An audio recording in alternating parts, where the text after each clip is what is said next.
all right, Phil. How you doing, man? Good, man. I'm so happy to have you on the show, and it's an honor and a privilege. Thank you. Yeah, it's I've been a fan for a minute, and it's just so cool to have you in here. You know, I'm trying to think about how I discovered Dada, and I believe I was doing a show in Virginia, where I'm from, and this band comes on and just kills it. Just like the baddest song. Everything about it was amazing. And I told my bandmates, who is that? And it's like, I don't know, I've never heard of them. Turns out they were playing a cover of the band Dada, and it was Dorina. And that was kind of my entryway into finding out about you guys. And ever since then, I was like, man, this band is amazing. Well, thanks. Did you ever see us? You know, we've been to Virginia a lot. What was that, Norfolk? Norfolk. Yeah. Town Point Park. You guys are probably playing there. Yeah, for sure. Yeah. Yeah, so tell me, Phil, I mean, take me to the beginning as far as, you know, like what were your first influences growing up music-wise? Well, I was born in Las Vegas, and I think I used to see the Monkees television show, you know, in reruns when I was about 5. That's the earliest thing I can remember. And then I have a cousin who's a few years older than I am, and she turned me on to the Beatles. And then for pretty much all of the 70s, that's kind of what I was into. It was the Beatles, and I also loved Buddy Rich as a drummer. But I started playing as a real little kid in Las Vegas, and then we moved to L.A. in 1978. And by the time I was, I used to play along with records at home, play along with the Beatles and the Police from when I was a real little kid up until I was a teenager. And then I started getting in bands. I was in the high school band, started playing in a rock band when I was 15, 16 years old. Used to do stuff in my garage too, like home recording and with a tape deck. By the time I was 16, I was playing in clubs around LA. I was in bands that were playing gigs in town. And then at 18, I was on the road. Coming out of high school, these guys I was always playing with people that were older than me, like 5, 6 years older than me. And I was going to Pierce Junior College in Woodland Hills, and this guy that I had played in a band with when I was 16 called and said, I'm getting this gig with this show band out of Chicago, and they're putting together this musical review, kind of a show that's going to play in lounges, hotel lounges. This is what was going on at the time. Right. This is the early 80s. And, this is, about 83. 84. And so I went out to Chicago and auditioned for this thing at this guy's house in a suburb of Chicago. Actually, I didn't even audition. They just gave me the gig based on the word of the keyboard player that I knew. So we went out there, and the next thing I knew, I was on the road doing like Quality Inn, you know, that hotel chain, Quality Inn Lounge for 2 weeks. Back in the day when there used to be these kind of gigs where, you know, you'd wear a tuxedo and play in a lounge for 2 weeks in Bellevue, Nebraska, or Johnstown, Pennsylvania. That's how I got started. Wow. Man, so you went right into it. And so what was that like being in kind of the lounge scene? Well, for me, it was like one of the greatest things that had ever happened, because to be a professional musician was like, that was my goal. It wasn't to be, I should have set my sights higher. What I realized later in life is I should have intended to be a super rock star. But really what I wanted to do is get a paying gig and work as a musician. That's where my head was at. And so getting the gig and being out in a hotel, sleeping till noon and getting up and playing in the lounge that night, putting on my tux and going, we played the guy who ran this show was out of an amusement park gig, you know, like a production show at an amusement park. So they sang and they danced. There was 4 of them, 2 girls, 2 guys up front. And they sang and talked to the audience and did little comedy bits, and it was all a tribute to popular music from like the 40s. So we opened with the big band era, through the rock and roll era, the 50s, into the psychedelic music of the 60s, the disco era of the 70s, and then it ended like with Madonna or something was the closer, right? Nice. Or you know, I can't remember, but it was that kind of a thing. And we did all that with a three-piece band and these four singer-dancers up front doing little skits, and occasionally a guy would pick up an acoustic guitar up front. And that was our, that was our show. We do that multiple times a night for a 2-week run and what was it like? It was like, it was fantastic. I was making $250 a week. Nice. Sleep until noon, just being a musician. At 18 years old, I taught myself how to play the guitar in my free time. Watched a lot of soap operas, Man. Freedom, out of the house, making money, playing music for a living. Phenomenal. What was it like hitting the road like that? It was totally exciting, out on the road, seeing different parts of the country for the first time. I hadn't really been that many places yet, going east. Crazy things would happen though with the vehicle. I remember, you're driving through the Midwest in the wintertime and it's really cold. And then, I just remember like some kind of problem with the windows being stuck and just being freezing in there. But, we were happy to be there for sure. Man, that's a trip. So then after that, you came back to LA and started jamming out with bands again? Yeah, you come back and now, I'm lying around on my mother's couch and she's like, you got to get a job or go back to school. You can't just lie on the couch all day. And so I started looking for other gigs and then I got myself into another road thing. Used to be like this network in LA, used to be a network of gigs that cover bands. Maybe there still is to a degree, but it wasn't just in LA. It was this guy that I was working with, or I got the gig with, had his tentacles out in Alaska and Hawaii, and he'd have this cover band that he was able to book into these bars for long runs, for like multiple months. So I remember going out to Lancaster to audition for this thing at a biker bar called BJ's, and audition for this cover band of playing 70s and 80s, maybe a little bit of 60s music, and getting the gig, youngest guy in the band again. And the next thing I know, I'm off to Kodiak, Alaska in the Aleutian Island chain. They have actually, no, first it's Hawaii. We start in Kauai at this a Chinese restaurant / nightclub called Club Jetty that got wiped out in a hurricane there, but it was there for a long time. It's very famous in Hollywood circles. So we were working in this restaurant 4 nights a week, 4 sets a night, living in this old rundown kind of Hawaiian plantation house. And this is where I first smoked weed because I never smoked weed in high school. But when I went to Hawaii when I was 20, and the guy was a weed dealer on the side. So wow. That happened. So anyway, we're out there for 2 months. It's unbelievable. Kauai. Beautiful. It's absolutely unbelievable. I'm hitchhiking around the island, going to the beach, playing the gig 4 nights a week.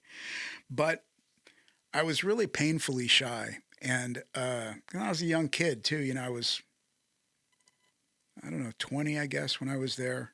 But I was pretty, I had been out on the road a little bit, but I was still pretty reserved. And these guys were all, much older than me and been doing it a long time. And were very gregarious with the crowd. And I got fired from the gig because on the breaks, I would hide out in the band room and not come out and mingle with the crowd.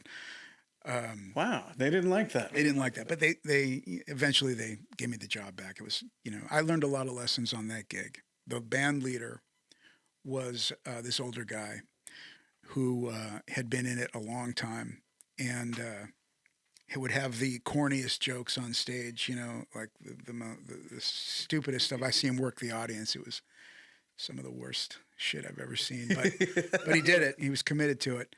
But I would never forget this one time when the snare drum, the bottom wires of the snare drum, that make it sound like a snare drum, it broke right during the set. And we got through the end of the set, and now on the break, I'm trying to fix this thing, and I'm going through it in a meticulous way, and I'm trying to figure it out, and he's watching me, and finally he has had enough of this, and he comes over, and he, give me that thing, and he takes it, he takes a couple of pieces of duct tape out, he slaps 2 pieces of duct tape over the snare wires, he goes, there, it's fixed, now get out on the bandstand, you know, because it's like, it's time to do the gig. Show must go on. The show must go on, and it needs to go on right now, you know, so get out there and do it. So it was that kind of vibe back then for a young guy in this guy's, you know, veterans band. And so I did it for 2 months in Kauai, and then we went to Alaska for a couple of months, had my 21st birthday there. And so, you know, I had done a lot of road stuff by the time I was, you know, in my early 20s. Hey, this is Jeff. I'd like to take a second and tell you about this channel.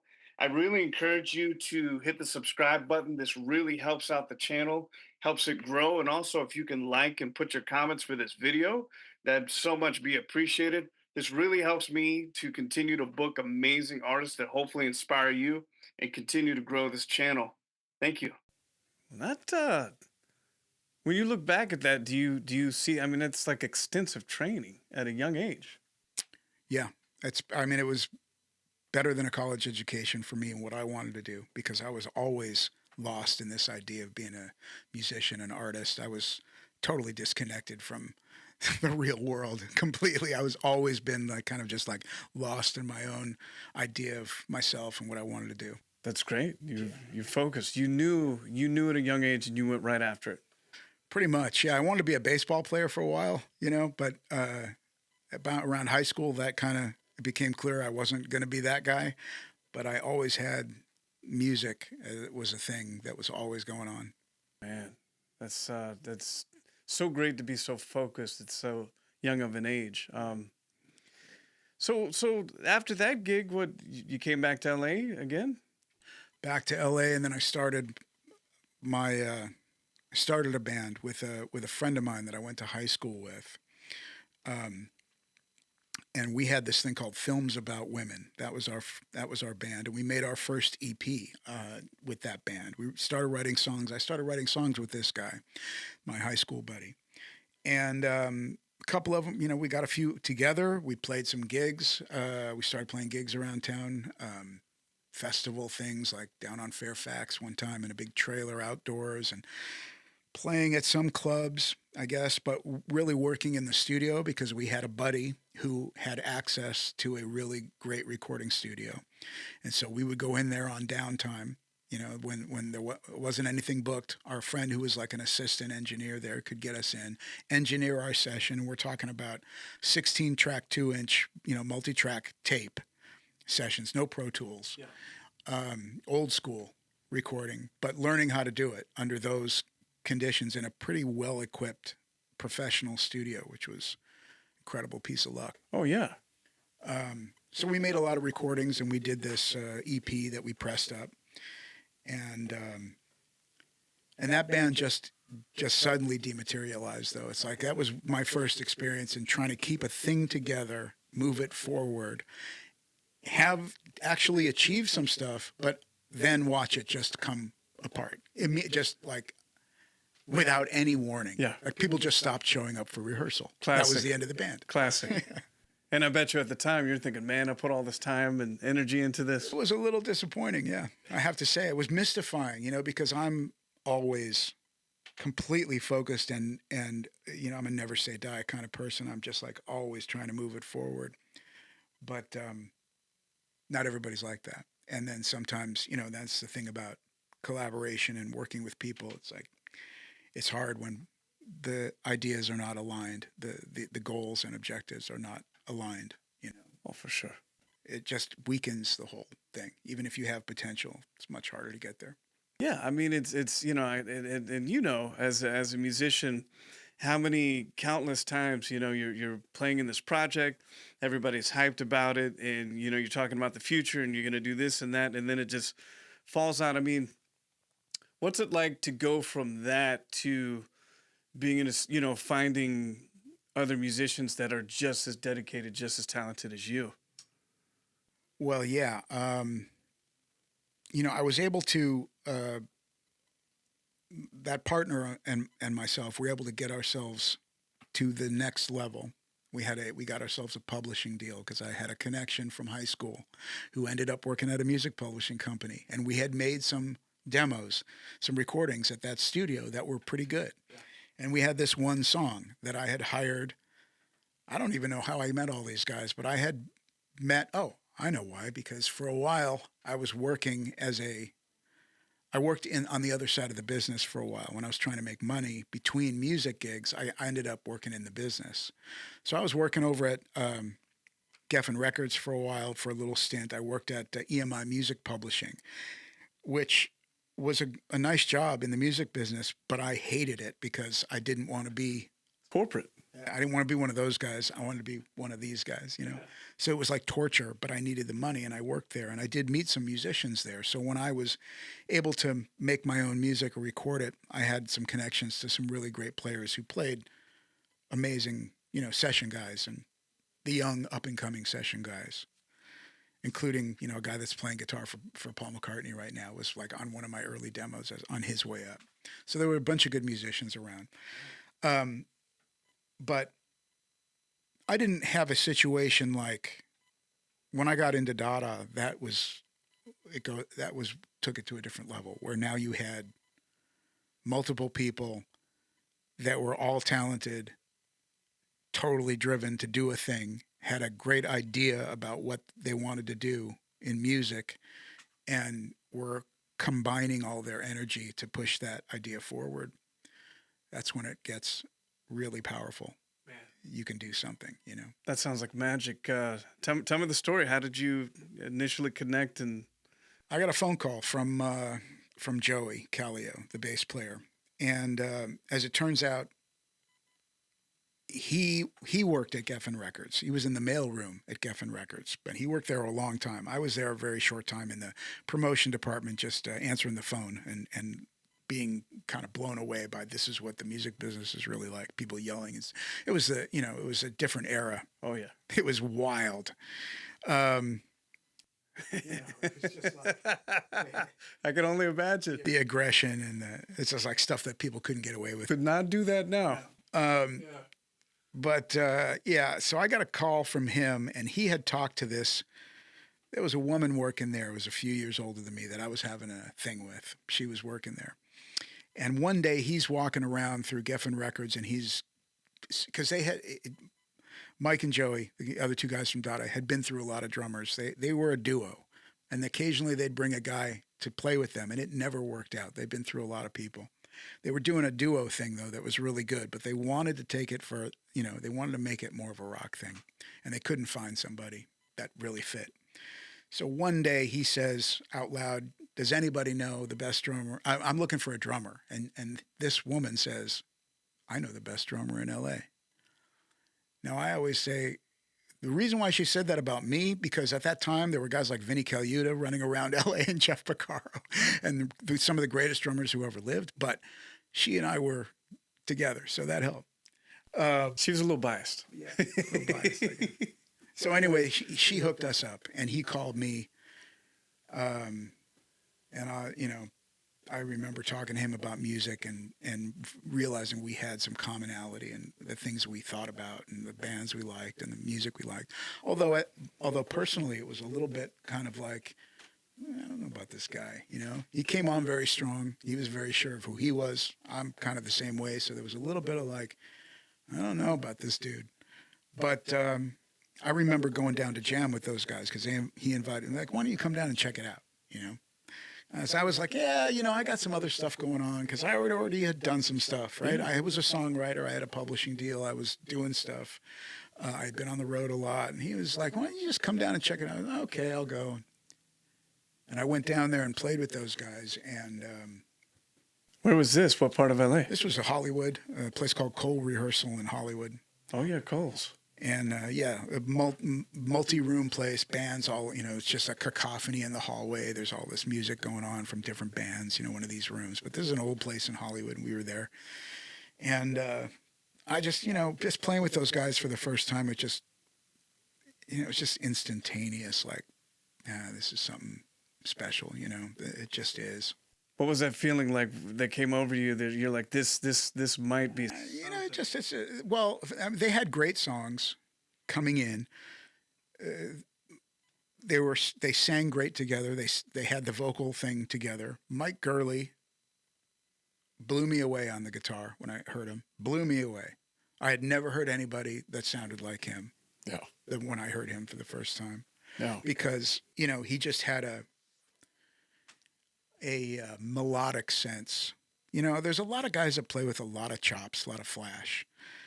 But this guy has a melodic sensibility that's unique. And so he's expressing himself through his melodies, and they're very individual to him. So it's his style is very unique because he just sings through the thing.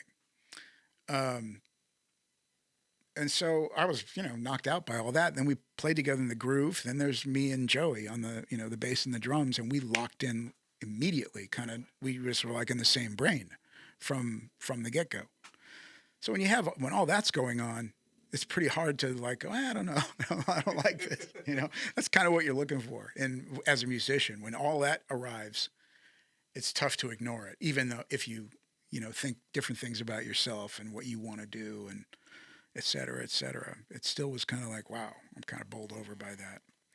And so I was very ambitious, you know, and I saw a good thing. I wasn't going to turn away from a good thing when I saw it. To the chagrin of my partner, because I was doing a thing with somebody else. But sometimes you got to make a hard decision. And I ended up bringing the other guy into the studio picture with Dada as well. I didn't leave him. I didn't just walk away from the guy, but I had to make a move in that direction at the time because it was just too obvious. You knew. They were, you know, all the things that I wanted to do, write songs, perform them, play music, they were better than what I was doing with this other guy. You know, all of their stuff was further along. It was further developed. And I thought I could put some stuff onto this and take it to a whole new place because, you know, it wasn't a band yet. It was two guys with acoustic guitars and acoustic duo. And that was cool. But the potential for what it could be, you know, we hadn't even touched that yet. Man. So from that first rehearsal, was there just a buzz between you guys? You're probably just kind of in a wonder, like, oh my God, this is really that good. They were pretty psyched, but I had some other commitments. So when he asked me to join the band, I was like, I can't do it. I'm going to do this. I'm going on the road. I went on the road with this buddy of mine. He had a record out on a folk label, and he was doing this kind of like Dylan-esque folk thing, and I had committed to going out and doing some dates with him, and so we went. I had to leave these guys behind for a while. Yeah. And but they waited for me to come back. And when I did, I guess we started, you know, now it gets a little hazy what happens next, but you know, we started playing around town for a while. I thought about adding another guy. Then we walked away from that, you know, changing names of the thing. What's it going to be called? You know, they were still more in the driver's seat then, because I was still trying to figure out, am I going to really be in this band, or am I going to try to do this as like a sideman? Do I want to be like Jim Keltner, who was a hero of mine? Should I be like that guy who gets paid to play on records and then, you know, looks for other gigs? But they wanted me to be in the band, but I also wanted to write songs. So, you know, they're like a writing team. How do I get into that? I'm weighing all this stuff out because I'm trying to figure out what I want my career to be about. You know, you had options at the time. Well, yeah, but yeah, I suppose I did. But I also wanted to create overall the best scenario for myself that I could, to try to fulfill these desires that I had to do these creative things. But I knew that those guys were super good, and they were worth doing stuff with. And when we started playing around town, and it didn't take very long before there was label stuff going on, and then IRS Records, you know. Just like that. So what clubs were you guys playing around town? Club Lingerie. We played there a lot. I remember that. We played the Dragonfly. Oh, yeah. Played there a lot. We played on the west side at, not FM station, but I can't remember the name of this. We had a record release party on the west side on Pico. I can't remember the name of the place right now. But we played a fair number of LA gigs, and then there was a couple of labels sniffing around, but IRS made made an offer, and they made an offer to those guys because that was the thing at the time, and I was the new guy in there. We weren't sure what that was going to look like yet, and they jumped on it. They jumped on IRS, which I totally understand because the label had a great history, and unfortunately, it was kind of on the downslope of what IRS Records was going to be. Right. But you must have had a good feeling because I mean, the dude that runs it is brothers with one of your idols. That's right. Miles Copeland. When I found out that connection, I didn't know about it at the time. I didn't know who Miles Copeland was, but yeah, as it turned out, and it put us on stage with Sting. So it was a nice bonus for all that. Oh man. So I mean, you guys get the deal, and then you hit the studio. What happened? Into the studio with Ken Scott, the Beatles engineer, which was another one of these things like, what? How's this happening? Yeah. Next thing we know, we're down in Orange County working with Ken Scott, the guy who engineered part of the White Album and did, Bowie and Supertramp and all these just classic albums. And he's the sweetest. For us, he seemed really like an old dude. Maybe he was in his 60s at the time, I guess. But, this English gentleman who was very nice and obviously had done a lot, had been around, had incredible stories to tell on the dinner break of, working with all these people, Jeff Beck and, the Beatles. The Beatles. And for me, that was, unbelievable. And just to record, with him in the control room. But it was very interesting because at the same time, he gave us a lot of freedom to make our own decisions about what was good. He would you listen to it. You tell me if you think it's good. He would get a little more, that was during the basic tracks. During the overdub process and the vocals, he would be a little bit more finicky, and I, would be like, once more, please. Once more, please. That was kind of his signature line in the studio. One more. Always polite. Always polite. Yeah, always. English gentleman. So we learned a lot. We had all been in the studio before, but not with a character of that, magnitude. Not yet. That level. I mean, he was at the pinnacle. So it was really cool to start with him, but of course, the record we turned in with him got rejected by the label. Whoa. The first version of Puzzle. Okay. We turned it in, and Miles Copeland, weren't going to go for it. And then what was? I don't know. They didn't hear it. Not feeling it. They weren't feeling it. So Miles Copeland. I mean, I realize you've only asked me like 2 questions, and I'm just rolling here. No, this is great. Time. So Miles Copeland says, you guys, the band's called Dada, okay? And this is not Dada enough. Like we had this marketing issue of like, what is this thing? I don't know what but IRS is a weird label, weird music they know how to sell. So he goes, here's my suggestion. Go into a studio, get some farm animals, or maybe get your friends, get a live atmosphere and record some stuff. And we're kind of just standing here like, what? Farm animal? But I said, all right, this is what we're going to do. We're going to give you $5,000. You go make some, we need more. We need, go cut 3 or 4 songs. And we were kind of like, okay. And they were over Ken Scott at that point. Really? They didn't accept the record. So, okay. The record was mixed, finished, delivered. They didn't go for it. So we went into Cole to start, and I think in a day or 2 we wrote Dim, Here Today, Gone Tomorrow. What? Puzzle, maybe. That was in a rehearsal room downtown. We cut like 4 of the songs that are on the record. We wrote and recorded them in about a week time period on that $5,000. I went into that studio that we used to work at when I was in high school. I got my guys, those guys that I used to, my partner who I had left behind, the high school buddy who was the engineer. I got those guys. We went into a studio, recorded the 4 songs, remixed the whole record, turned that in. That's the album that maybe not remixed all of it, but we remixed some of it. So I think some of Ken's stuff is on there, but some is not. And he didn't like that. But Out of your control. we're just scrambling now to get this thing out because suddenly things that looked really good at the beginning, now they don't want to put the record out. Fizzle. So we're just like, we got to do something. So that's how that whole thing happened. And then they went for it. And then, of course, Miles Copeland didn't want to release Disneyland as the single. Okay. He didn't like it. Didn't like it. He hated it. But you guys, that's collectively what you guys wanted. Well, we thought, we're like, we don't know what we knew that was a track that had reaction because we had played it. We had played some of our stuff out live.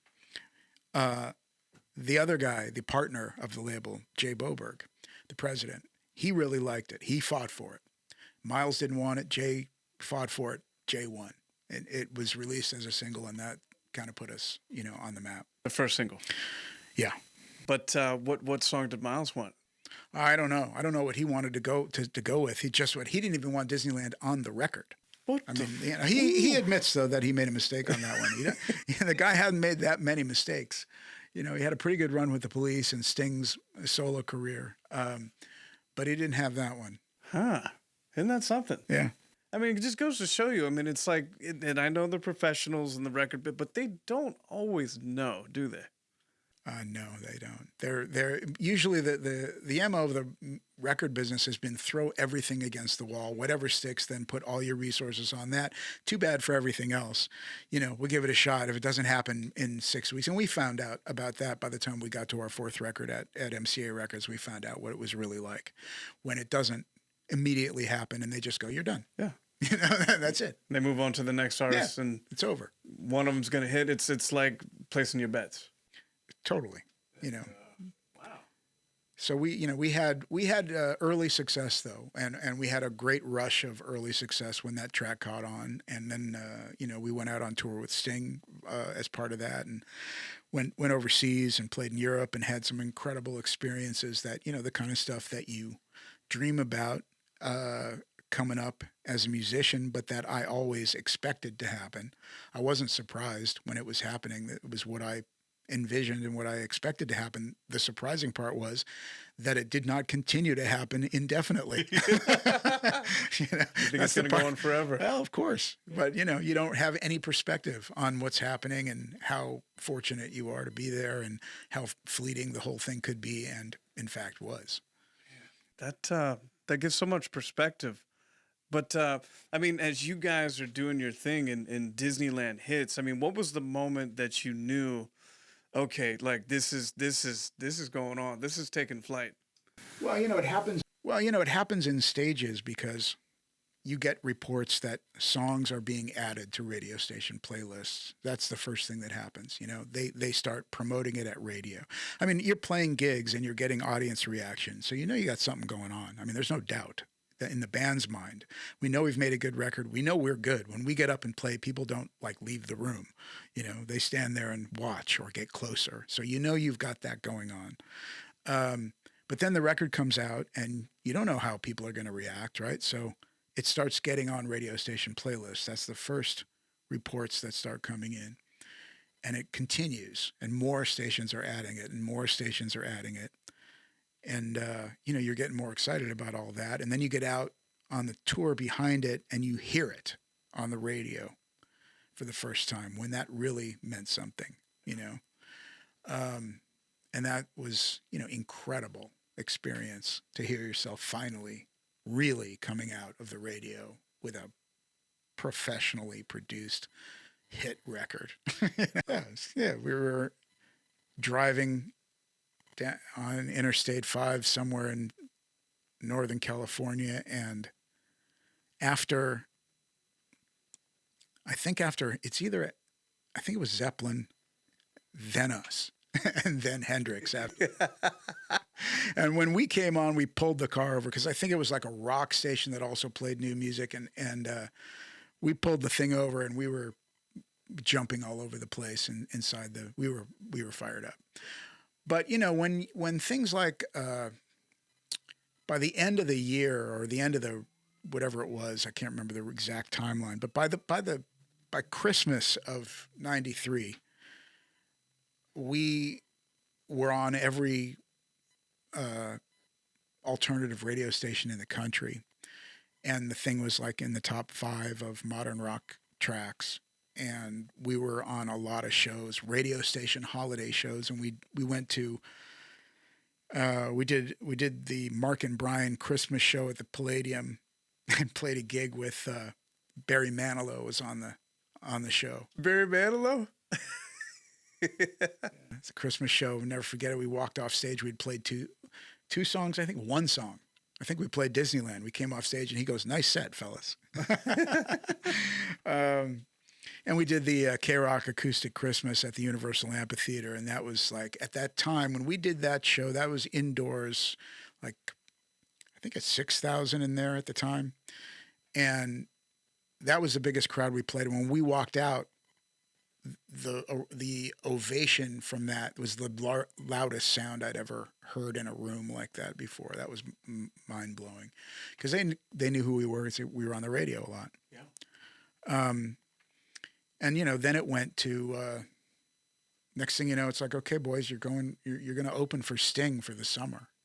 Get in a tour bus. You know, we started out in a minivan or a car, and then we got into a minivan, the 3 of us alone. Mm-hmm. And then we went to a slightly bigger van with one guy helping us, you know, and it's just these slow progressions of comfort level on the road where you're humping gear, and then you're doing too much to be able to do the gear because you're promoting at radio during the day. So you got to get a guy out there to help you.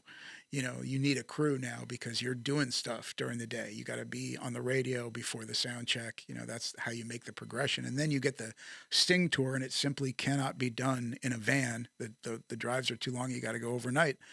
Tour bus. And, you know, for the rock touring musician, you know, that's such a milestone moment when you get on a tour bus for the first time. It's like your bus. Got your own bus. It's like, so you're stoked beyond belief. I bet. You're stoked beyond belief. It's like, yeah, on the road, like Willie Nelson, man, on the road again. We can do anything in here now. We got our own private world that we're rolling around with, you know. Man. And opening up for Sting, what was the feeling on that? Phenomenal experience. Another just education, man. The level of professionalism. Vinny Colaiuta on the drums, watching him every day. The level of professionalism with Sting's crew, the management, the band, the way they went about their business, the consistency of the performance versus what you would see 5 minutes before going on. If I happen to be backstage and Sting's in the middle of some crisis and he's on the telephone or something, he's getting pissed at the manager, and then bang, it's the cue to go on, and he goes out there and it's like, look at that guy. Just turns it on. Rock star, you know, every night. So that was very inspiring. You know, the musicianship was at an incredibly high level. So that was inspiring and humbling.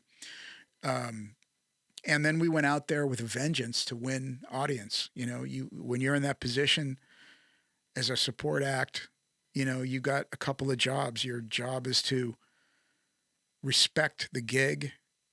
You're not the headliner. It's not your show.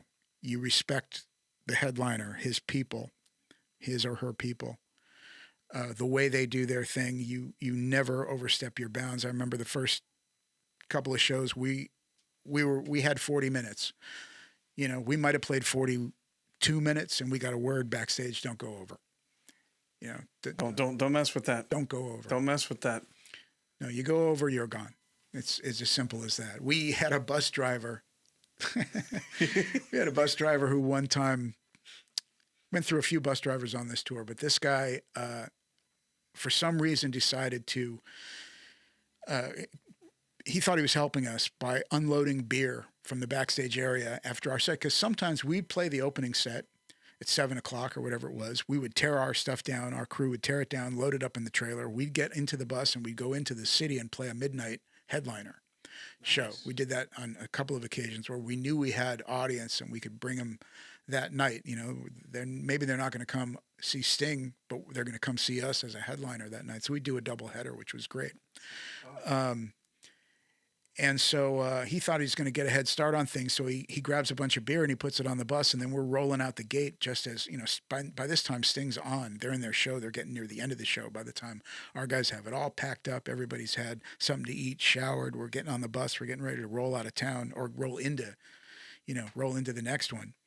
And there's a guy waving at, stop this bus, stop the bus, opens the door. Did you take beer out of the backstage area from Sting's dressing room? Oh no. And you know, it's like if all this isn't in there and they're getting off stage in 2 minutes.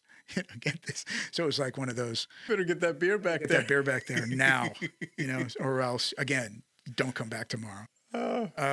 But overall, man, it was a phenomenal experience. And we did go out with the idea that, you know, so that was, let me get back to my point.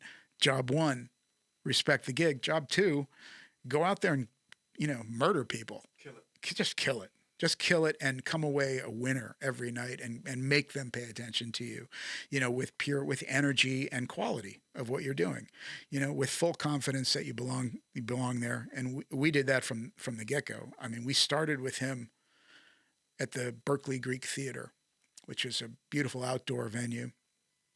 And that was our first show with him. And they had the backstage area was all tents, kind of, you know, temporary.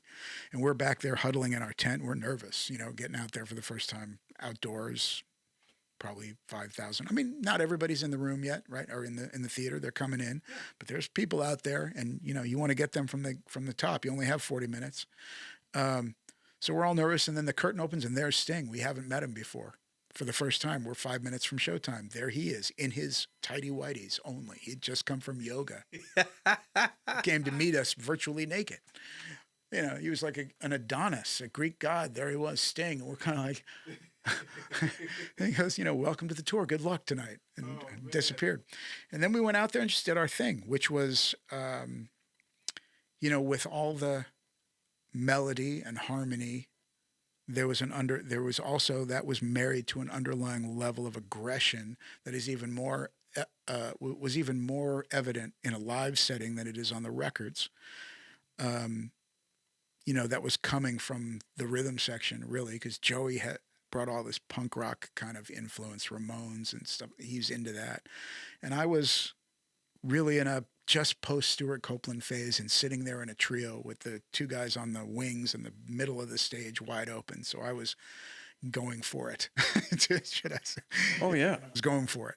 And that energy and level of confidence, I think really paid off for us in winning over people that had come to see a guy play a lot of hits. You're not going to beat him on that. You know, his whole catalog is hits. So we had to get across on, you know, pure guts, really. And what's that feeling like of going into the show where it's like you said, it's they're there to see Sting, no doubt about it, but you got 40 minutes to get them. And when you realize, I don't know, maybe in the middle of the set, you guys, you know what? I think we what's that like? Well, I mean, it just spurs you. It just makes it all the better. I mean, it makes it more fun. I mean, you can definitely tell when people are standing up. I mean, I remember at the Greek Theater here in LA, where we played 4 nights, which was an incredible dream to ride my motorcycle to the loading dock. You know, I was riding a bike at the time. It's pretty cool. Ride to the loading dock, get backstage, you know, at the Greek Theater. Yeah, when they're standing up or when you can see people's faces because it's a lot of times the sun isn't all the way down yet. So it's light. We're outdoors. You can see how people are reacting.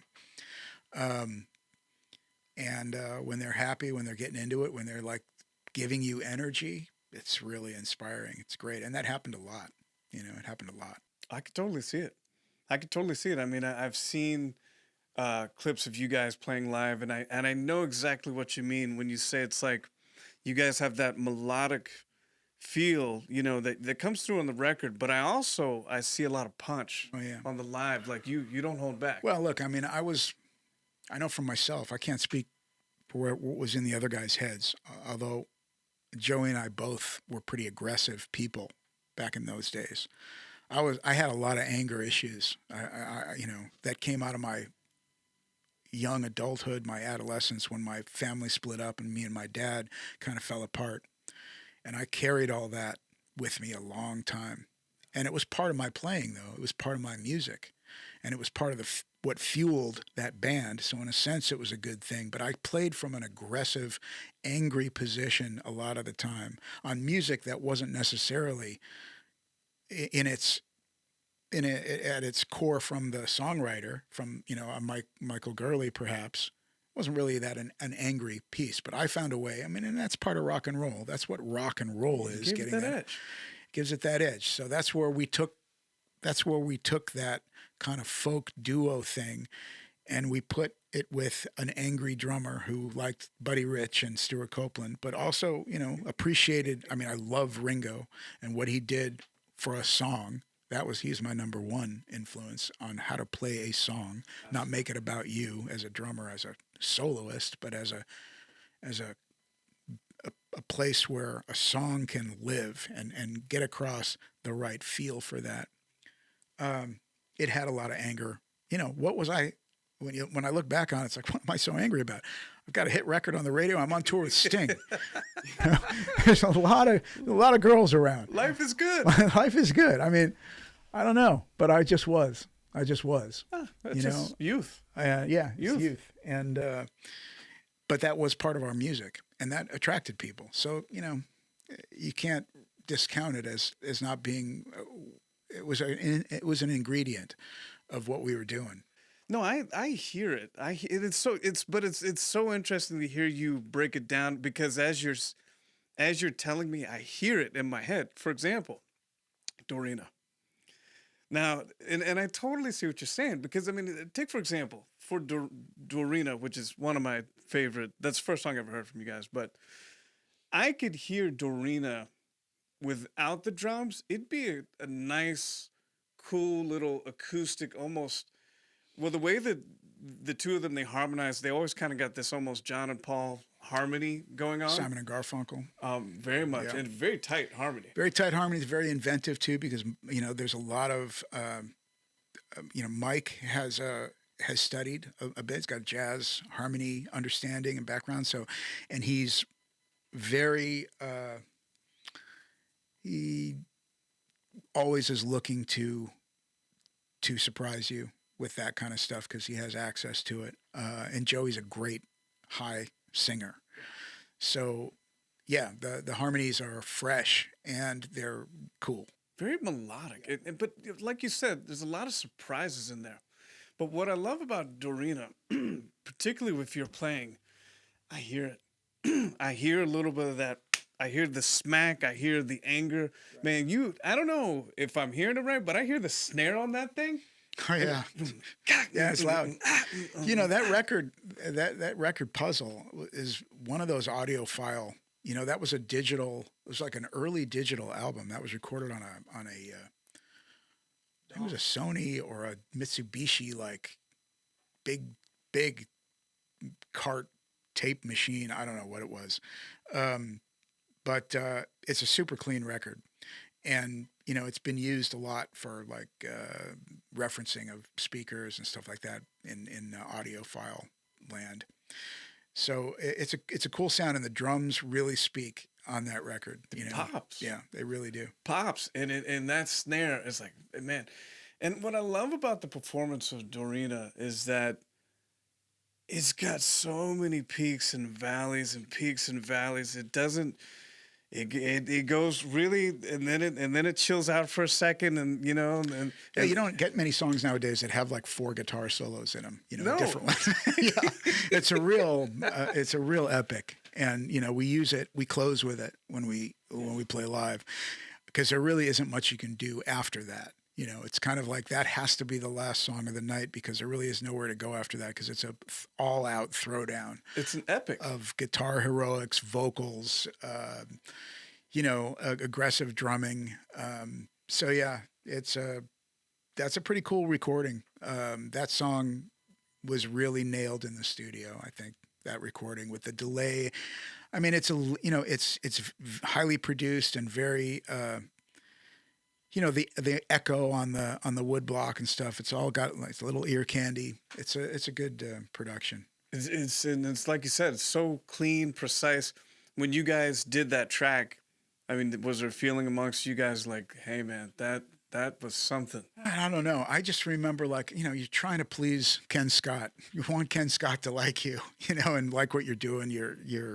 It's pretty early days as far as making records go and feeling confident and just really trying hard to do good, and to keep the ball rolling because, nothing can progress until you get the basic track as the drummer, even if you're cutting bass, drums, and guitar together as a three-piece. There's a lot of guitar overdubs on that, and if the drummer messes it up, it's over. And there wasn't a lot of, we weren't into like, I don't think there was a lot of editing of master takes on that record. I think those are complete performances, but that was before there was a lot of cutting of takes together. I don't know. Maybe not. Maybe we cut some stuff together, but I don't remember in those days that we did a lot of editing. We got into that later where we would do multiple takes and, playing to a click and be able to easily cut stuff together. We were even doing it on the 2-inch master, cutting the master and putting different takes together. That was like in the mid 90s. But so, just playing, I think we did a lot of takes until we got the thing that everybody thought was good. And, the sense of relief of getting it and being able to move on. I remember in the studio, we had this big white erase board and, it had all the song titles or all the working titles. And then all the elements were listed going the other direction. So you have vocals, guitars, drums, and every time you would complete something, you'd cross it off. But it's this huge whiteboard because there's so much to get because you're making a whole record. It's a 55-minute record. And, at one point, all the drums are crossed out. It's like, I did it, Man. So, I mean, after Puzzle and you guys hit the road and doing your thing, take me a little further down the road. I mean, as far as, you said you saw the highs and then there was the downfall of IRS Records and... Yeah, well, we didn't follow it with a hit. That was number one. Our second record was kind of a little bit fraught, trying to choose a producer, not getting the guy we wanted, not bringing back Ken Scott for whatever reason. We didn't do that. I can't remember what the thinking was, but wanting to go, now we're in a post-Nirvana period. So the need to be harder was just bearing down on everybody, right? And we're a melodic band. That wasn't what was happening. So now all of a sudden we're not on time. Now we're fighting upstream against a trend. Very difficult time. So we came back with a record that was more aggressive. It just wasn't the greatest working situation. Then we get out on the road and I remember having to turn the bus around because Mike started to have issues physically, like breaking down physically. So I remember going to bed one night out of Portland, heading for Seattle or Vancouver, and waking up and we're south. We're like coming into Sacramento. Like, what's going on here? Mike's back is out. We're done. We're going home. So when that stuff starts happening, now things are breaking down. The record didn't go where we wanted. The band's not out. Momentum. Very difficult to regain momentum once it is lost. When you have it, it is a magical, magical thing. And when you have it, you have to lean in. Now, of course, second record thing, everybody's heard of the sophomore jinx. It's hard to make a great second record because, of course, the songs that you wrote into the first record were written over a long period of time, getting ready to make that. Now you got to come back quick. Record company wants it right away. Right away. We need to they want to capitalize on momentum. The band's not quite ready. Has some good stuff, classic stuff for Dada fans, but not a track that broke through. And you got to have more than one of those to really get to that level that everybody thinks you can get to. At least back then, Disneyland wasn't as a big enough hit because right at the key moment when you're going to go from the modern rock world into the top 40 world, now when you're going to be on the radio next to Madonna And as opposed to being on the radio next to Belly and, Urge Overkill, you're going to be on the radio next to Michael Jackson and Madonna. To get to that, you have to go from modern rock to top 40. And top 40 is a much bigger pond, obviously. Cool. And, you need major promotion to get there. And there was the guy that took us to where we were at the moment, right at the juncture. IRS let that guy go because he had a contract dispute. So you never know how things happen, like there's a moment when it didn't, we had given them a hit record, and what their job is at that point is to make it is to blow it up even bigger. Yeah. That's what the record company's for. So you can put it on the band to a degree because of our second record, but the first record, and I put this to Miles Copeland when I had him on our podcast. I said, here's my take on it. We gave you guys a hit record. You were holding the golden goose right in your hands, and you didn't take it where it was supposed to go. You were about to go big time, and you let the guy go, and the whole thing kind of fell apart. And he was like, well, you might be right. It was a pretty rare moment to have that with a record company president. Yeah. But needless to say, the second record didn't go great, but we came back, thankfully to IRS Records. They brought us back for a third one. And the third one was probably the most fun record we had made together. We did it at the IRS studio in Culver City. We had the run of the place, and in the evening when the staff would go home, we'd work at night. We had an engineer producer with us who we really liked, a guy named Scott Gordon, and we got very experimental and just as creative as we could be. And we edited the master tape, and we pulled 100 feet of mic cable out into the parking lot and got a city bus coming down the street and recorded a great sound of a bus stopping and used it in the track. And, it just went full Sgt. Pepper on the thing, just like really got out there. It was really fun. And the record is cool. It's called El Subliminoso. And just now, for the first time since its inception, it's just finally Universal put it up on the streaming services so people can hear it, on Spotify. It had been missing for, a long time. So it's a fan favorite. It's a band favorite. But unfortunately on that record, IRS Records went out of business. And so we were on the road again and got a phone call like, you got to come home. And that's it. It's over. And at that point, it really was like, what's going to happen here? But fortunately, Jay Boberg, the president, ended up becoming the president at MCA Records, and he brought us over there with him. So now, suddenly we're signed to a major label. We signed our first major label record deal, on our fourth album.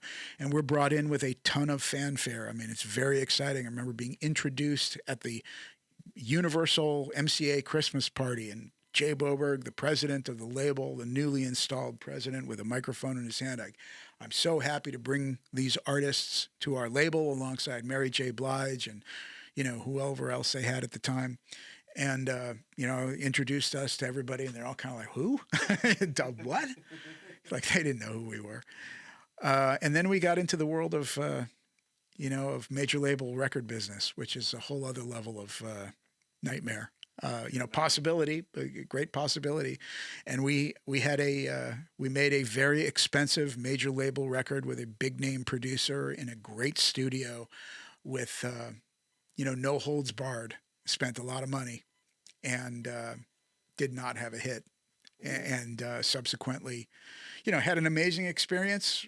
It was complicated though, because the producer kind of drove a wedge into the band, but the record was cool. But, we released our single right at the same time that Semisonic released a song called Closing Time. Oh, yeah. That became a massive hit for MCA Records, and that right alongside the single that we released. So you can imagine who got their attention. Well deserved, by the way. It's a great song. But, the next thing I know, after all of that, I'm sitting in the president's office in like September, and he's like, listen, fellas, after the kind of welcome we were given to the label, he's like, listen, fellas, I can't treat you guys like I would any other artist. I can't, this thing, I gotta call it a day on this. I'm going to keep you around on the label for about 6 months in case any kind of music licensing opportunity happens or something, but I can't, we're not going to release any more music. You're not going out on tour. And I'm sitting there and I never forget it. I look across at this guy, and this was a sincere question because it had been a long time. The last time I had worked a day job was in 1989. Okay. And when I left my day job in 1989 and entered into a full-time music business career, just decided like, that's it. Yeah. I hadn't been back. And now here we are, 1998. And so 9 years I hadn't worked a regular job. I'd been a musician on the road or signed artist on a record deal. I go, so how in the next how are we supposed to make money in the next 6 months? And he goes, well, if I were you, I'd go get a job. Oh, really? Yeah. And, I mean, I hadn't even considered that at that time, because I had become used to this life. So, he was right. And, I hit 6 months came and went. We did get dropped. And, at that point, it really started to get bleak where I ran out of money and, I was living on the beach in Malibu. I was married at this time. Everything went away. The apartment in Malibu went away. The wife and I got a divorce. I went bankrupt. I had a business manager at the time. I went bankrupt while having a music business manager. Figure that out.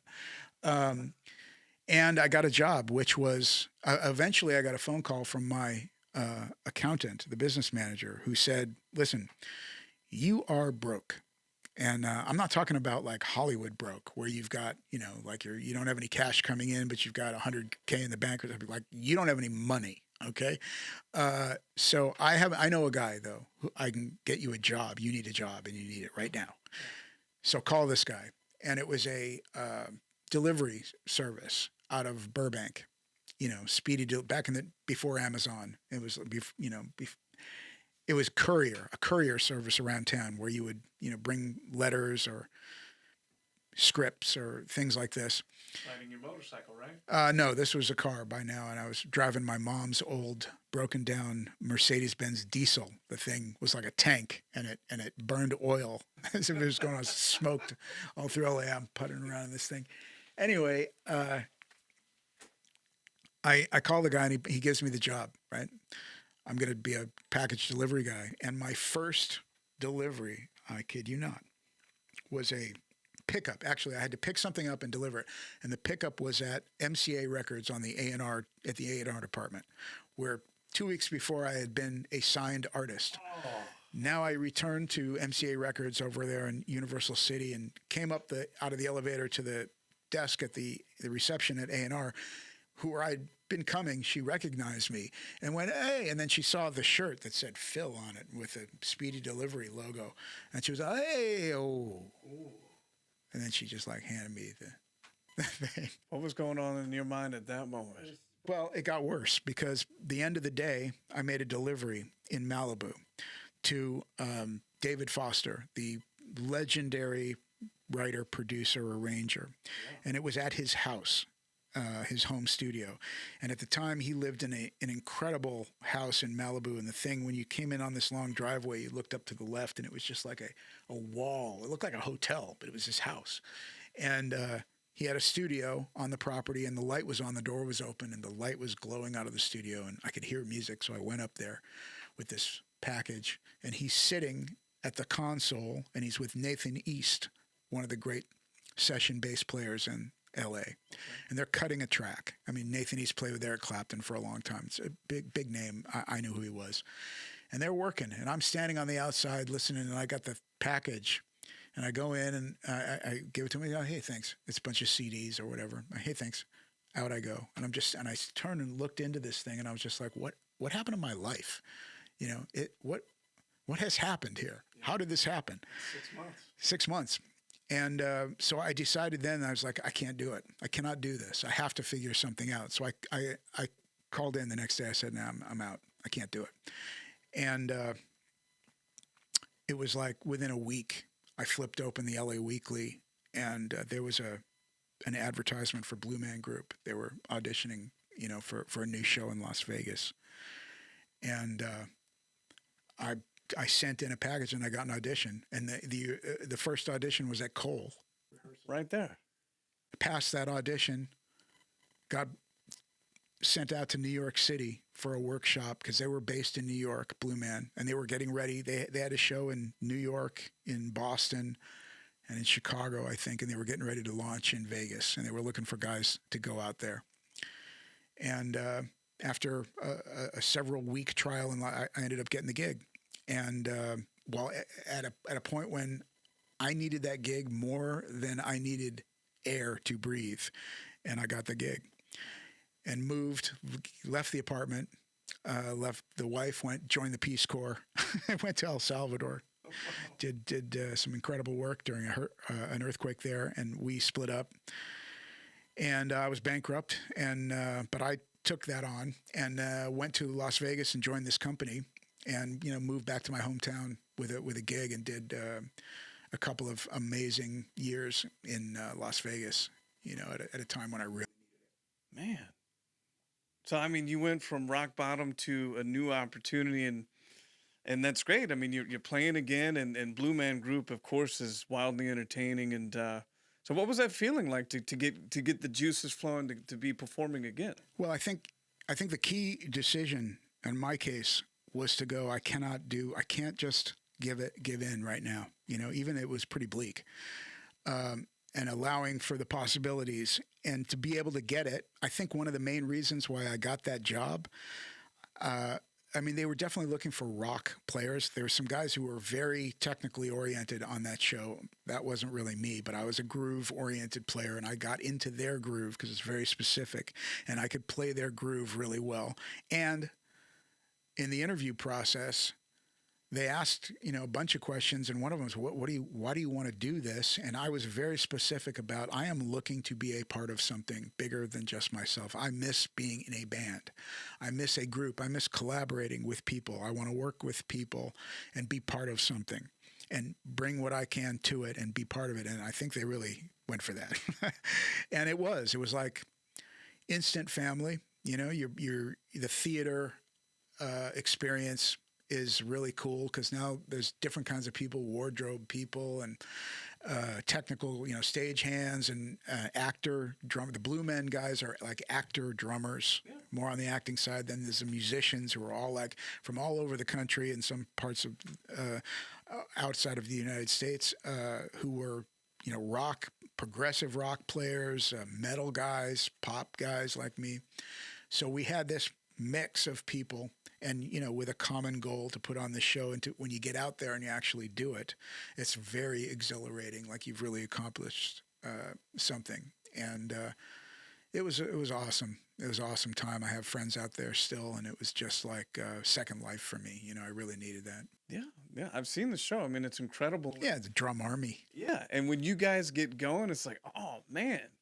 Yeah, it was a beautiful experience. And like I said, man, I was at a breaking point. So, but I kept the faith. I did keep the faith. I did put it out there. And I think that's, something to remember that, man, if you're going to have a career in entertainment, in the entertainment business, in music or whatever it is, it's like talent is really important, and honing your craft and being good at that and being, creative and yeah, obviously everybody's good that you're going to be competing with, everybody's good. And it is a competition to get opportunities sometimes, unless you just create your own, which is, kind of where I'm at now.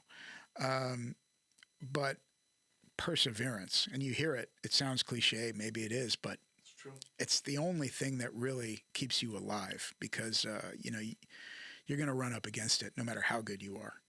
I'm so happy you're talking about that because, I think that there's a lot, and really it doesn't matter what industry, whether it be music or business or sports or what have you, but I think there's a lot of people from the outside, they look at someone successful like yourself and they just say, you know what, that guy's just got it made, and and things came to him, and he's talented, but he just the stars aligned and everything's perfect, and they got the big record deal, IRS Records, on tour, and they think It's all true. It's all true. It's all true. but they don't see the downside, and I mean, very few people have a meteoric rise to the top and stay there forever and have no setbacks. Very few. I mean, those people are the tiny percentage of the tiny percentage. I'm definitely, to have made a middle class, quote unquote, middle class living in Los Angeles as a performing artist for over 3 decades, and also to have branched out and to, I mean, I'm a voiceover actor too, so I've got a whole other side of my entertainment career that came about over the last 20 years that I found my way into.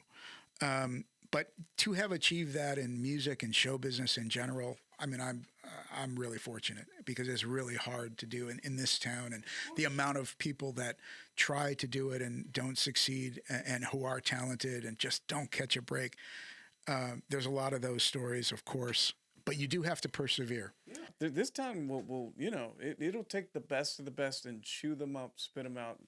No problem. And the fact that, like you said, over 3 decades, the highs and the lows, I mean, to me, and I think there's something to be said about that. Of course, yeah, you're extremely talented, but it's also a mentality like, this is what I'm going to do.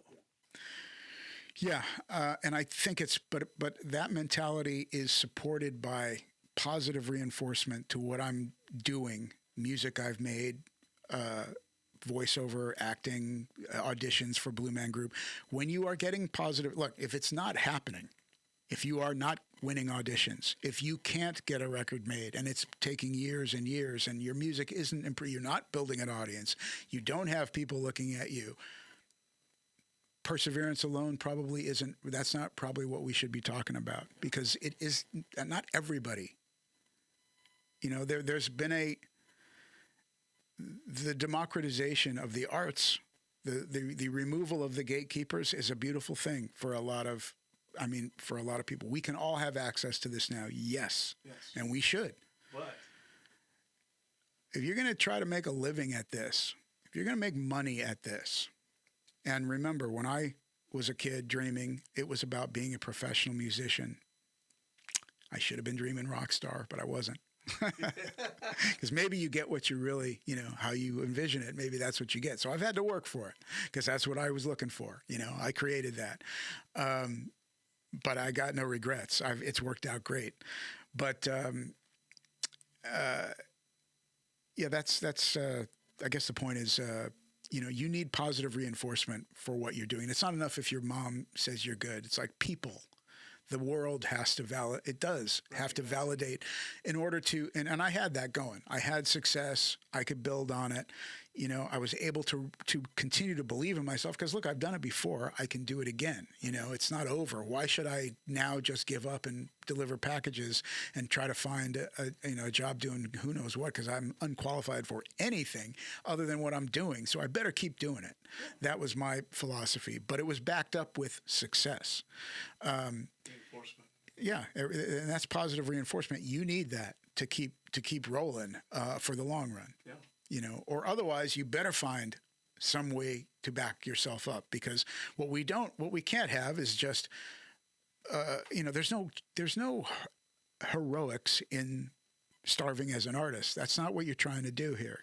Yes, believe in your art, make your art, but you got to find a way to survive in order to do it. You got to have traction with something. Otherwise, it's like, what are you kind of spinning Well, wheels? Then it's for personal reasons. It's a hobby, yes, and then find ways to support that, and beautiful. Yeah. No shame in that, 100%. But and I'm not, again, I'm not the most technically proficient musician. My talent, I have talent, like everyone. It is limited. I cannot do everything. I know what I can do. I try to focus on that, and I have unwavering belief in my ability to do that thing. Yeah. I mean, it's exactly what you said. Focus on what you can do and expand upon that versus trying to do anything and everything. Yeah, I mean the limited things that I can do and that we all can do, like as an instrumentalist or what. I mean, it's like you can. That's a lifetime study to get better at the simplest things in music. For drummers, the pocket, the mystical pocket that everyone's always talking about. In the pocket, in the pocket.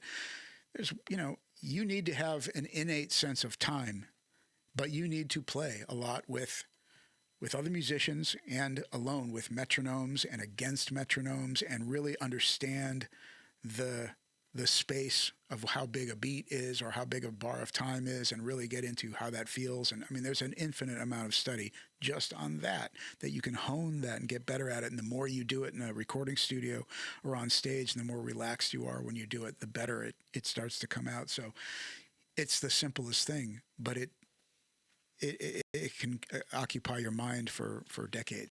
Oh, for sure, for sure. And everybody looks and thinks that, of course you're naturally talented, but they also don't see the dedication and the work that you've put in over the years. I'm always working on it. Always working. I was, always working. I'm always on the drums, man. I always have sticks in my hand.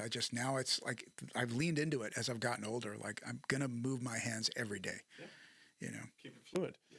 So I mean, with the Blue Man Group, you were doing your thing. Were you keeping in touch with Mike and Joey, or? Yeah. Well, Joey, Joey predicted I was going to get it. He was right. And then Mike, yeah, we stayed in touch, and I brought Mike out to. He started to develop this idea for another project called Butterfly Jones, and I invited Mike out to Las Vegas with that guy, Scott Gordon, and we jammed in Vegas. And I brought Mike to Blue Man and showed him around. And we went out and had an amazing night on the town one night back in the roaring 2000s in Las Vegas, man. Fun times. Oh, my God. We used to – we got our money's worth. Oh, yeah. Oh, my God. Yeah, that was an amazing time. But, it was just like, it was very exciting. A lot of music around, a lot of creative people. And I brought him out there and got him inspired by all the creative people that were in Vegas. We all hung out. And then, I never wanted to, what Mike was about was like, I was so into it that I just did not want him. I wanted to be a part of whatever he was doing. And he was developing this thing and getting a record deal at Vanguard Records, and then we ended up making a record together, this Butterfly Jones record, and we co-wrote a little bit on that record. I co-produced some of that record, so it allowed me to do what I had always wanted to do from the beginning, which was what I was doing before I got involved with those guys, which was writing songs and producing records. That's where I basically started, back with my guys back in high school. And so now we were doing it together, and it was really great because he and I definitely, I can really see what he is trying to get at. And it was a fun experience making that record. And we tried to put a band together around that. And we did. We made we made a video. And, but then 9/11 happened. That was a moment in time when everything stopped. The world stopped, literally. And in the record business, like froze. And these guys, which were a family-owned business, it was the Lawrence Welk family owned Vanguard Records at the time, and they turned the money spigot off. As that's what happens when the record company panics, the money spigot gets turned off, and momentum is done, and that's it. Another example of when you have some momentum, and we had a little bit. We had made a good record, and we were getting a little attention, but we never really got it off the ground. And so that kind of died, and it was a good record that people like, but nobody's really heard it, and not too many anyway. And I don't know how you can hear it nowadays. Maybe on YouTube. Not on Spotify? I don't think so. I don't know who owns the master. It's one of those things that's like slipped through the cracks. But then began a period of time of trying to bring Dada back. First, I got a job. I got a call from the guys in the Gin Blossoms who were getting their thing back together, and I knew those guys from back in the '90s, and I got invited to come out because their drummer was not going to do it at the time. This was like 2002 and 2003, after the end of the Butterfly Jones thing. we're going through my whole career here. It's a great ride. Anyway, I got the gig. They called me. I went out there. I played with the Gin Blossoms, and I brought that same energy, and they really loved it. And then we got out there, and there was just a chemistry thing. I was not a sideman. I was not in a sideman headspace. I was in a rock star headspace, rock performer headspace. That's not what they were looking for. They did not want attitude and personality, too much personality from the guy on the drums, the guy who was just a side guy. I didn't really understand that. I regret that now. I got fired from that gig, deservedly so. And I like those guys a lot, and I like their music. And but it wasn't a good fit. And sometimes that's, but I did, while out there with them playing, some kind of rib fest or, some kind of food festival or one of the county fair thing, I suddenly if these guys, now granted, they have a bunch of hits. The Gin Blossoms are bigger than Dada, but I still felt like they're out here doing it. Why not my guys? So why not? That began the kind of era, 2003, when Dada started to come back and, get a run of different people trying to get involved with the band, managers, guys who thought they knew everything, guys who thought they were going to answer all that, I can't believe this thing isn't bigger. I'm going to be the guy who does it. None of these guys could do anything. But they kept coming. Guys, I'm going to invest this money. Went through a whole series of goofy people who were trying to get into the music business, who had no idea what it was really about, but had maybe some money to play with and wanted to rub up next to some real musicians and rock guys. Right. And so you're trying to navigate this stuff, and you're always hopeful that this guy's going to be the guy who has the answers. But of course, during that time, I realized that nobody has the answers, and I have to do this myself if it's going to be done. I just have to take control and do it, and deal with the booking agent, and look at the contracts and sign this thing and put stuff together to do, or else I'm not going to do it. In the meantime, I'm developing this voiceover career. But Dada, and I met my wife on tour with Dada. So, good things happened during that time. We did get a record out, this thing called How to Be Found, which was like B-sides and demos from our MCA record. Got the rights, put that out. Fans liked it. And we had some good tours in 2005 through 2007. We did that. We were on the road. But it wasn't a great time. Just trying to keep it alive, keep it going. And then around 2010, we were really still believing in the magic that we had in the studio. At least Joey and I were, and we wanted to make a record. We were working together as a trio and recording some stuff. And granted, it was very rough at the time, but it had possibilities. But we got to a certain point where we were met just with it just wasn't going to go forward. Mike Gurley had become involved in some other things, and now these things were, at odds. He was working with different artists and different producing stuff, writing for different people, and now we couldn't get it together. Yeah. And so at that point, we had some studio time booked with our old engineer, Scott Gordon. And he said, look, why don't you and Joey just come in and do something anyway. Just come in and do it. Yeah. We got the time. It's blocked out. Let's use the time. And we had been talking about the blues and listening to the blues and just having this conversation. He had made a couple of solo records where he had started to play more guitar. And he was getting into that. And I liked the sound of it. And we said, all right, let's go in and let's turn this whole thing on its head, though. If we're going to do something together, let's make it, if it's him out front with me just playing drums, his songs, it's going to sound like Dada without Mike. You know what I mean? So let's flip it. He's playing guitar, and a lot of it's open tune slide. I'm the drummer. I'm still the drummer, but he's like, you ought to be the lead singer. You ought to do it. And I'm like, I was the third voice in Dada, rarely used. I wasn't a professional singer by any stretch. But I was like, okay.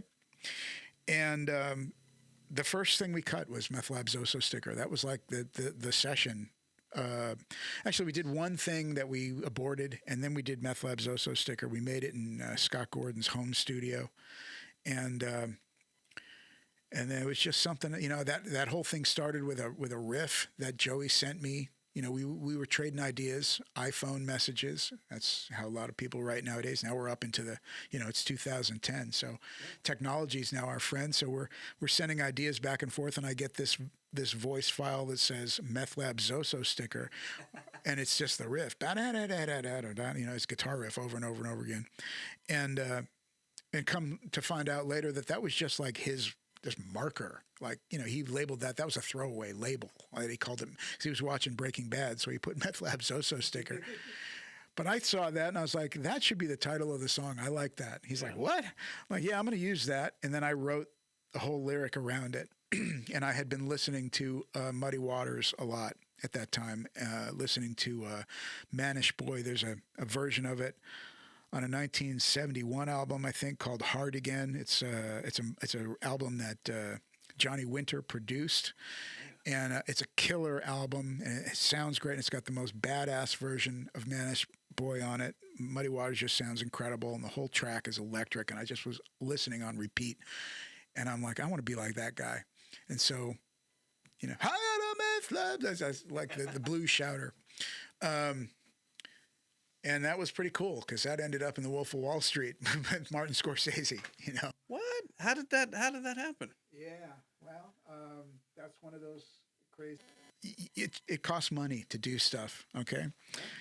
I decided I'm going to do this thing from the ground up. I'm going to build it. I'm going to build it as a company, not just make a record and call a band Seven Horse. I'm going to get the trademark, number one. Which Dada never had, and there's all kinds of different Dada on our Spotify page is polluted with different Dadas, and of course Dada is such a generic word, but there's only one Seven Horse that is a band, and that's us. From the top. So I got that, and I'm going to get the LLC thing together. I'm going to get organized, and I need to get money. So I went out and basically on the street to friends and family, like, how do you start a business? I looked it up on the internet. First round of financing, friends and family.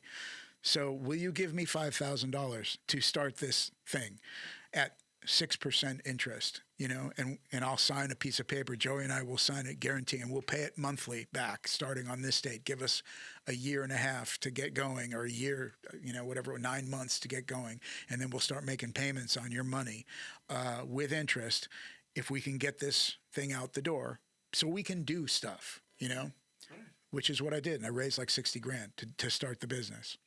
And so we were able to make a record, do artwork, pay somebody to set up XYZ, hire the promotions guy who did Disneyland, bring him on as an independent, and take our record to AAA radio at the time, because I played it for him and he was like, hey, I think you got something here. I think I can get this thing on the radio. It's like, great. All right. So we put him on salary. And our first single was not Meth Lab. It was a song called Low Fuel Drug Run. Okay. And that actually did get on some stations. Now, the relative worth of the exposure that we got, small radio stations in secondary markets. I'm not talking about being on the radio in Los Angeles. I'm talking about being on the radio in Peoria. But that's a start. It's a start. And getting to do stuff, getting to get out there, getting to talk to people, getting to continue your career is what you do. People are interested. You've got something that you're putting out. You're not just, we used to be in this thing back then in the 90s. We're still doing it. It's 2011. It's 2012. We're still doing it. And it's a totally new thing. And then, Scorsese, all of a sudden, we're on to our second record. And Joey gets an email, and he forwards it to me, and he's like, is this real? I don't even know what this is. And I look at it, and it's like from an attorney. I represent Martin Scorsese. I'm, clearing music rights. We would like to use Meth Lab Zoso Sticker for 15 minutes in his new film. Can you give us a quote on what that would cost? And I'm like, yeah, man, this is real. Let me start to follow up on this. And I mean, at this time, we had no representation. There's nobody really doing any business for us.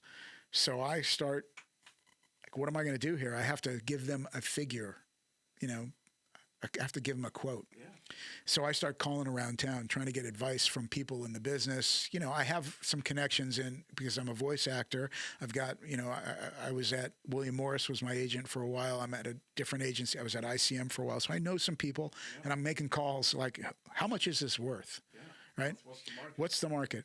And the spread was so wide that it was almost not any help at all. and they all said, if you come in too high, they're just going to tell you to get fucked. Exactly. They're going to pass and go on. They're not going to negotiate with you. You better come in at the right number and don't blow it. And so, you know, I'm like, what am I going to? So I gave them a number, and they came right back and said yes.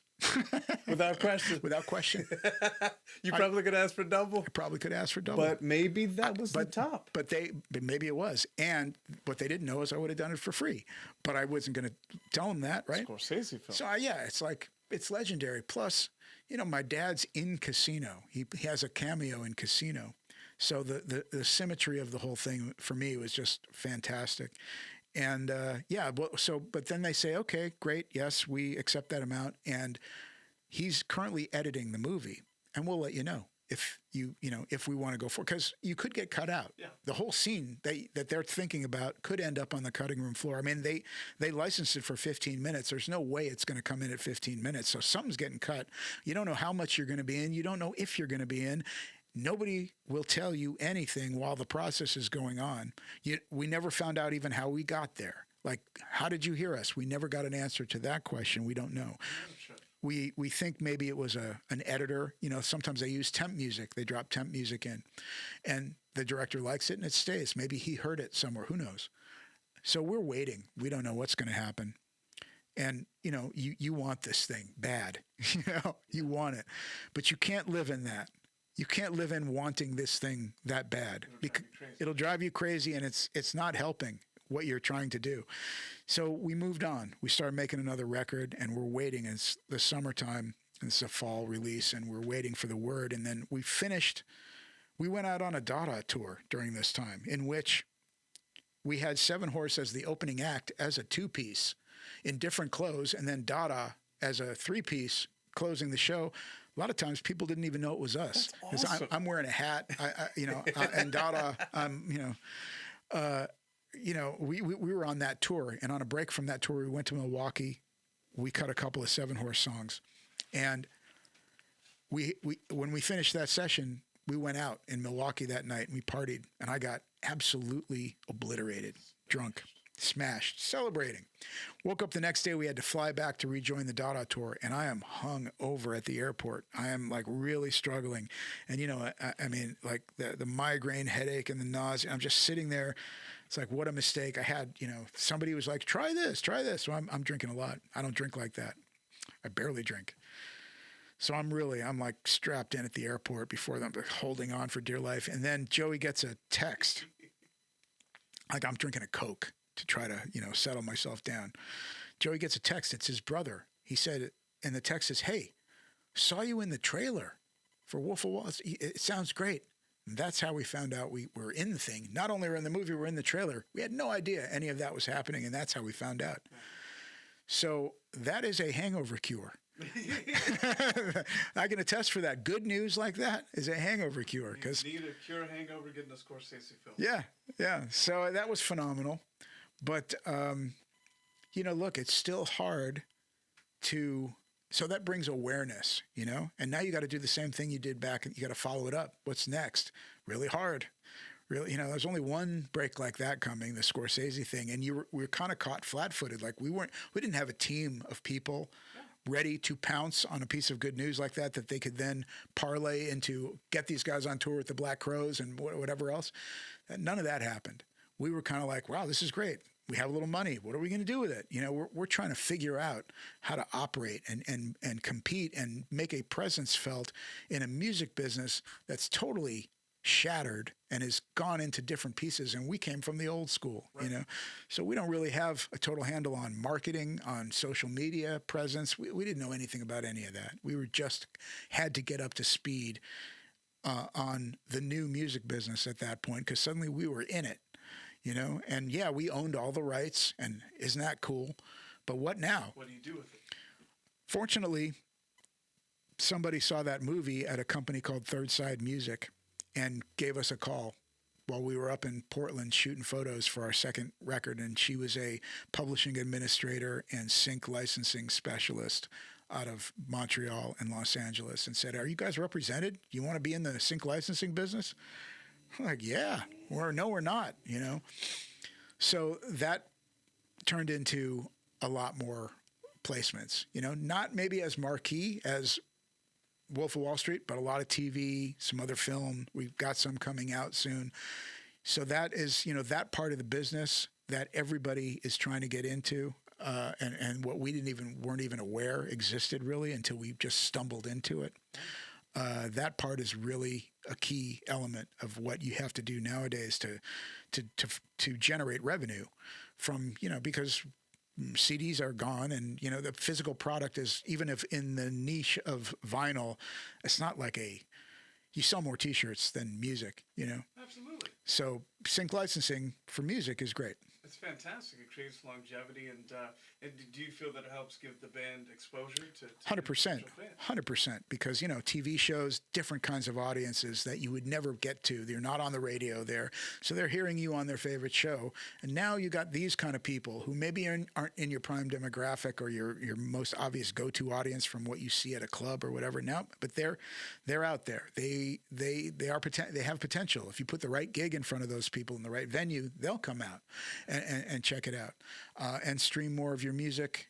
And, you know, owning the rights, granted, the rates are still pathetic, but is better than not owning the rights. Absolutely.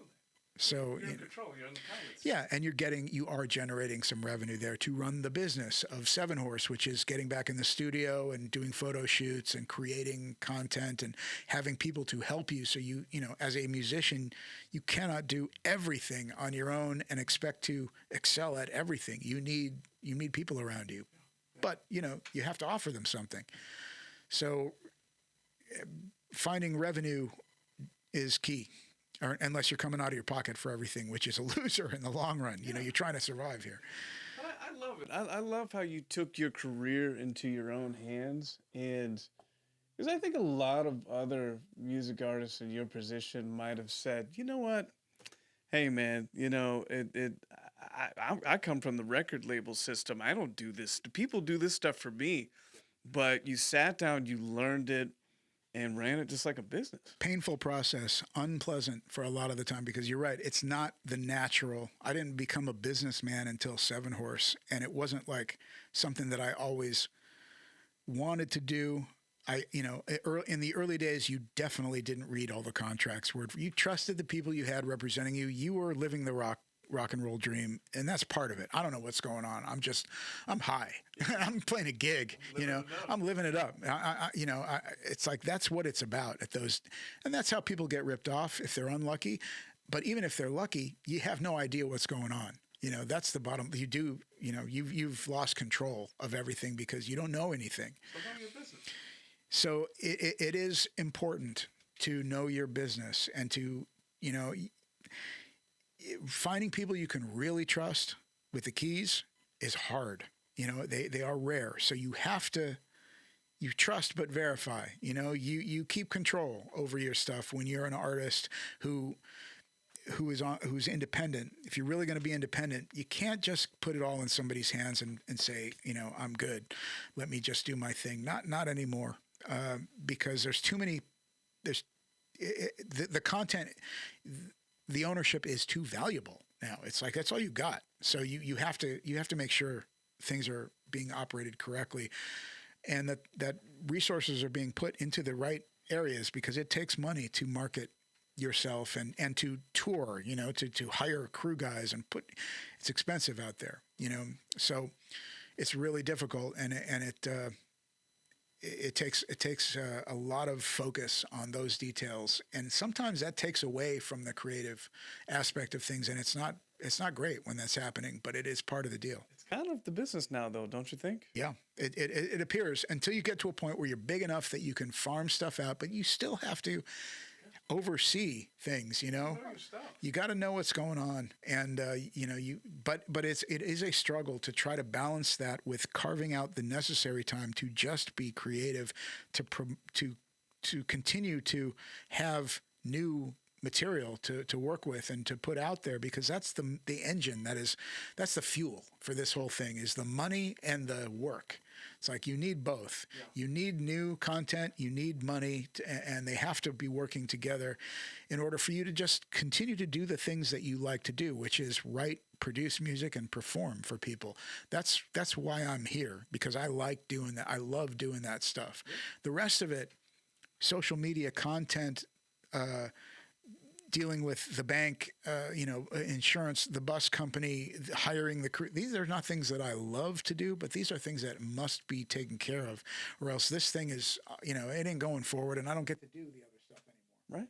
Right. No, it makes sense. And to me, I think the modern day artist, that's kind of where it is. And even I'd say, sure, big names, they can hire a lot out, but also at the same time too, you run the risk of, like you said. I use Jagger as a kind of touchstone there. I mean, Mick Jagger's always been on top of what's happening with the Rolling Stones, and he's the biggest rock star of all time, or one of. But he's always, whenever that Mick Jagger is the guy who's making sure that the business is being done. Keith is who he is, and is the great foil for Mick Jagger. And Joey, in our relationship, is kind of that guy. Yeah. He is a pure artist, a rocker. He is that guy. He is music personified.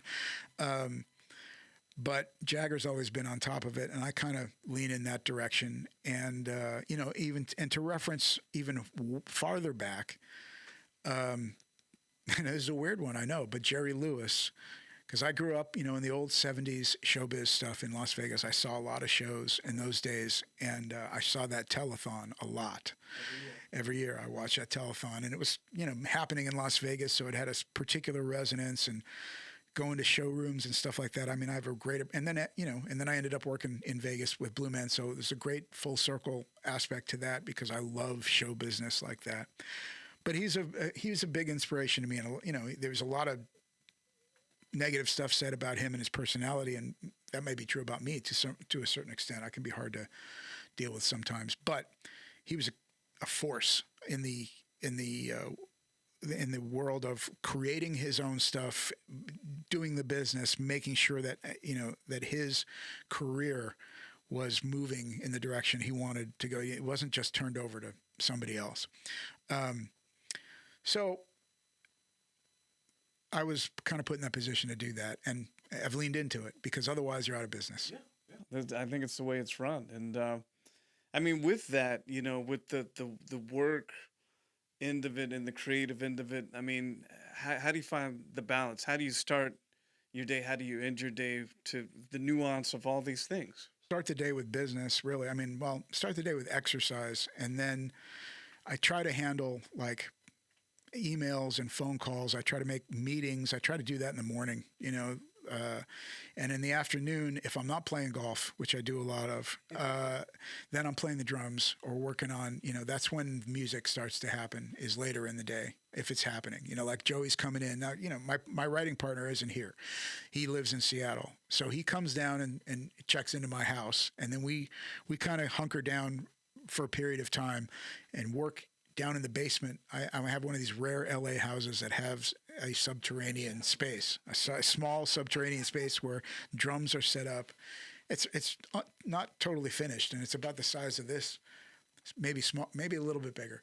But we work down there, and and we write lyrics up in my house, and we try to get real focused and just stay with that. But if I'm doing any business, I do that first and then get off it. Out on the road, it's different, because it's always happening. There's always some other thing. Either tonight's show has a problem, or tomorrow night's show there's a problem, or there's a transportation problem, or there's a parking problem, or and a lot of it the tour manager can handle. That's his job to do. But he's got to bring some of these things to me, and that's right in the middle of all the fun stuff too. So you're always kind of on point. Hopefully after the show, I mean, look, we have a wind down session afterwards where we're talking about things that happened during the show and what the itinerary is for the next day. I mean, it's kind of like constantly on. Man. It's constantly on. Man, but it's a labor of love. Totally. Totally. I mean, there's no way you would do it if it wasn't. Living out there, being on tour, being in front of people, getting that. I mean, it's been, look, to have an audience, to be able to spend your life just playing your music and to have an audience that comes to watch that and support it is like, it's unbelievable what that has given me and what I know it gives the people. I mean, it's a symbiotic relationship. I can see that people are happy. That gives me such great satisfaction because there's nowhere else in my life that I really, you can experience that on that kind of immediacy. And, besides my family, this is the only thing I care about is doing this kind of stuff, and I've been doing it since I was a kid. So, it's my life.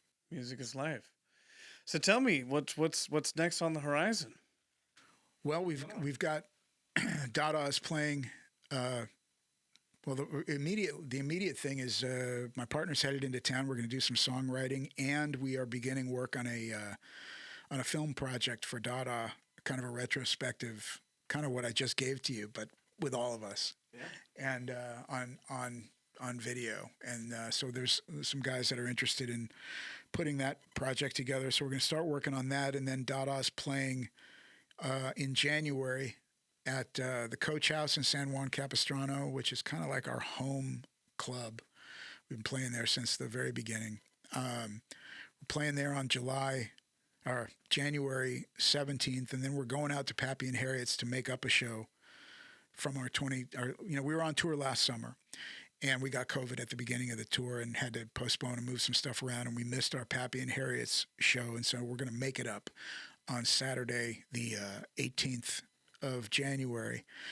And after that, I don't know. We're kind of at a crossroads here for the band. We're kind of where we were. We've kind of arrived back at 2010 again. Mike is we don't really have a path forward at the moment after these shows. Our schedules are not going to line up, our desires about what we want to do. And it's like, in order to go through the process of writing and recording a record that holds up to the standards that we would set for it, which is something that I would like to do, because I think, we could do one more great one, I think would be pretty cool. Yeah. As a kind of a capper on our recording career, even if that was the last one and we actually delivered it, that would be an amazing thing for our fan base. They would love it. And that would be a great challenge for us to do it.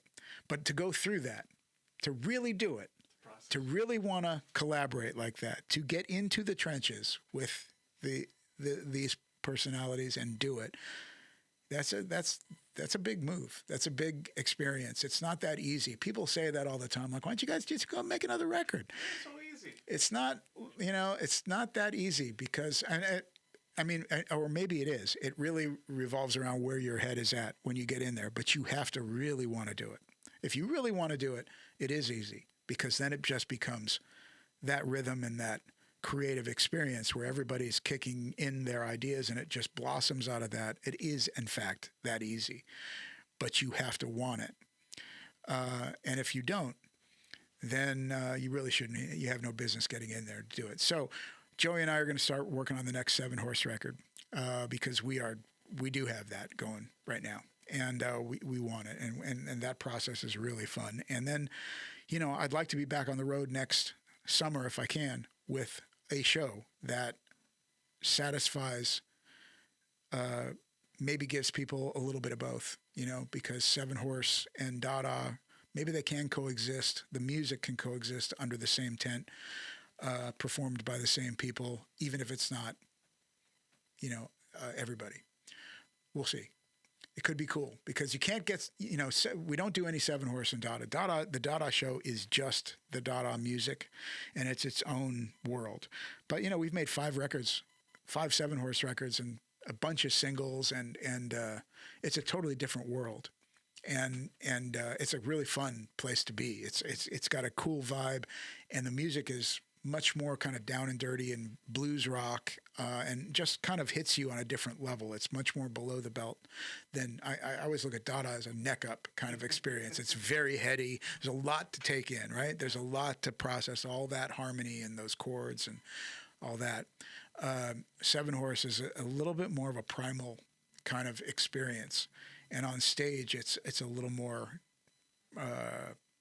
yeah, primal is a good word for it. It activates a different kind of response that is pretty cool. It's still fun nonetheless.